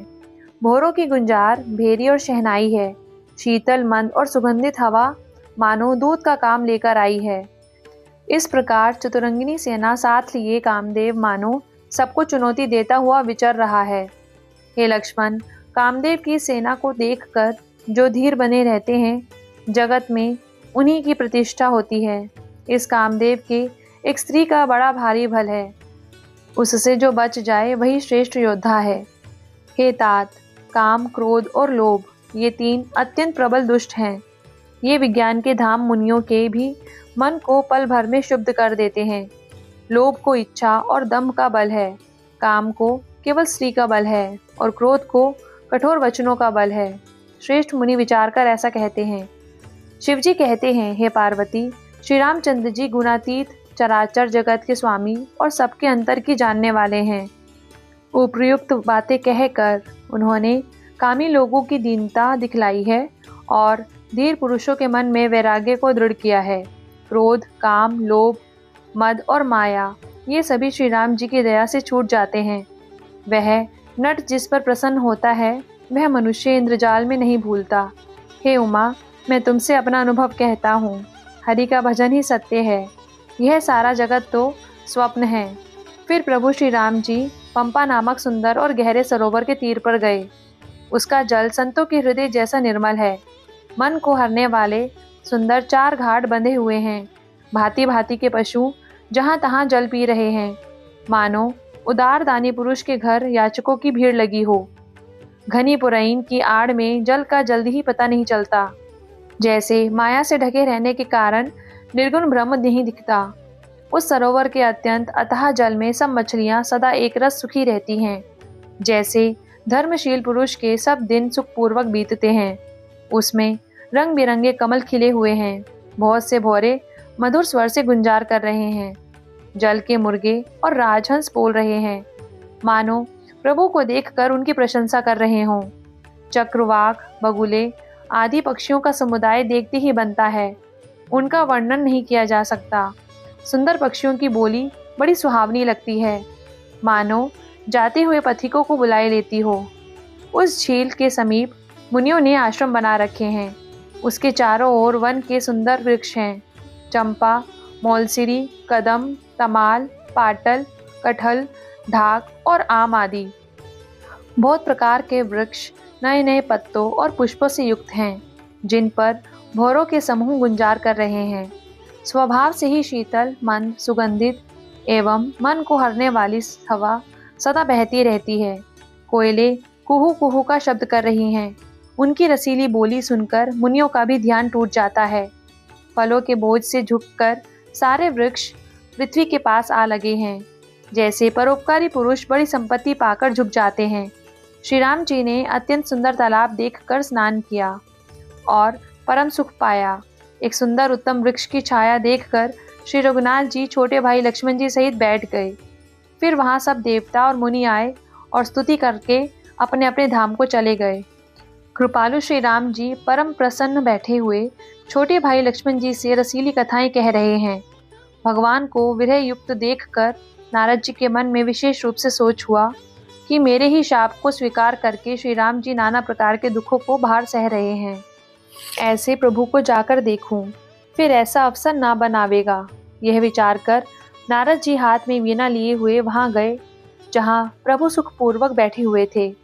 वे कोमल वाणी से प्रेम के साथ बहुत प्रकार से बखान बखान कर रामचरित्र गान करते हुए आ रहे थे। दंडवत करते देखकर श्री राम जी ने नारद जी को उठा लिया और बहुत देर तक हृदय से लगाए रखा। फिर स्वागत पूछ कर पास बैठा लिया। लक्ष्मण जी ने आदर के साथ उनके चरण धोए। बहुत प्रकार से विनती करके और प्रभु को मन में प्रसन्न जानकर तब नारद जी कमल के समान हाथों को जोड़कर वचन बोले, हे स्वभाव से ही उदार श्री रघुनाथ जी, सुनिए, आप सुंदर, अगम और सुगम वर के देने वाले हैं। हे स्वामी, मैं एक वर मांगता हूँ, वह मुझे दीजिए। यद्यपि आप अंतर्यामी होने के नाते सब जानते ही हैं। श्री राम जी ने कहा, हे मुनि, मेरा स्वभाव तो तुम जानते ही हो। क्या मैं अपने भक्तों से कभी कुछ छिपाव करता हूँ? मुझे ऐसी कौन सी वस्तु प्रिय लगती है जिसे हे मुनिश्रेष्ठ तुम नहीं मांग सकते। मुझे भक्त के लिए कुछ भी अदेय नहीं है, ऐसा विश्वास भूलकर भी मत छोड़ो। तब नारद जी हर्षित होकर बोले, मैं ऐसा वर मांगता हूँ, यह धृष्टता करता हूँ।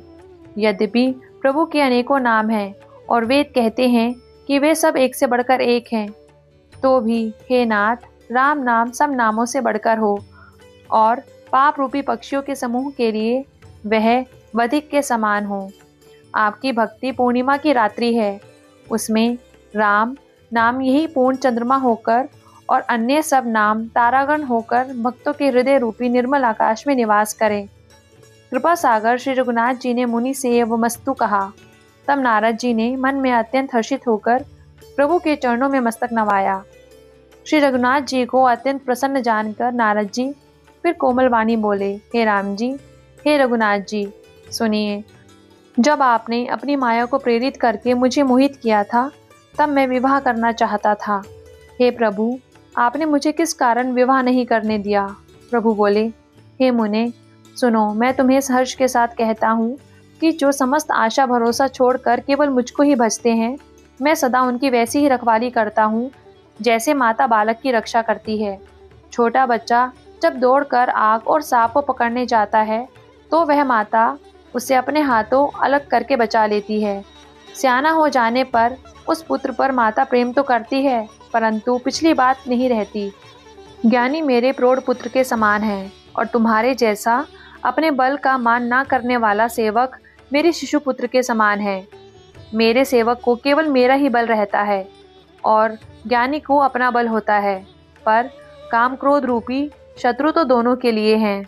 ऐसा विचार कर पंडित जन मुझको ही भजते हैं।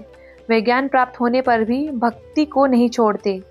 काम, क्रोध, लोभ और मद आदि मोह की प्रबल सेना है। इनमें माया रूपनी स्त्री तो अत्यंत दारुण दुख देने वाली है। हे मुनि सुनो, पुराण, वेद और संत कहते हैं कि मोह रूपी वन को विकसित करने के लिए स्त्री वसंत ऋतु के समान है। जब तब नियम रूपी संपूर्ण जल के स्थानों को स्त्री ग्रीष्म रूप होकर सर्वथा सोख लेती है। काम, क्रोध, मद और मत्सर आदि मेंढक हैं। इनको वर्षा ऋतु होकर हर्ष प्रदान करने वाली एकमात्र यही है। बुरी वासनाएं कुमुदों के समूह हैं। उनको सदैव सुख देने वाली यह शरद ऋतु है। समस्त धर्म कमलों के झुंड हैं। यह नीच सुख देने वाली स्त्री हिम ऋतु होकर उन्हें जला डालती है। फिर ममता रूपी जवासा का समूह स्त्री रूपी शिशिर ऋतु को पाकर हरा भरा हो जाता है।